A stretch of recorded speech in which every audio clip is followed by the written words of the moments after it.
Despite the new lightweight mice, I'm still using the Zowie S2 as my main. That means I use it instead of the Mouse A58, Glorious Model O and Logitech G Pro Wireless, because for aiming, size and shape are more important than weight, in my opinion.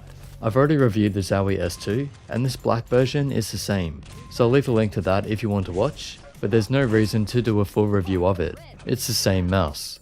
In this video, I'll just talk about the differences and glossy vs matte coat. I had a lot of mixed reports about which was best, so I figured it might have been something to do with climate, and it seems glossy is better for dry climate, while matte seems better for a humid climate. But it also gets worn in more so you can see finger marks. It's personal preference, but I think the shape is good enough that it shouldn't be too much of an issue. Personally, I prefer playing with glossy, it just feels better to me, so I'm sticking with the blue.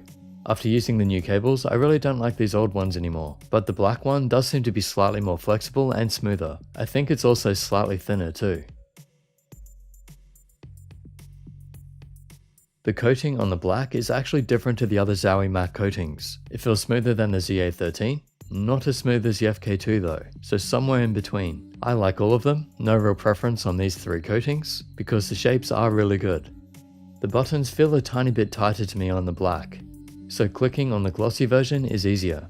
Not by much though, and even in the sound test I couldn't really tell the difference. That's basically it. It's up to you if you want gloss or matte, but this was made for the people who didn't want blue or pink. But I guess you could base the decision on cable or buttons, but really the differences are very slight, it is just the same mouse. You'll need to check your local stores for availability, I'm not sure on release dates, but I'll leave the usual links in the description if you want to help support what I do. Thanks to Zowie for sending this out to me, not sponsored of course. Subscribe, like and share this video, and I'll catch you in the next.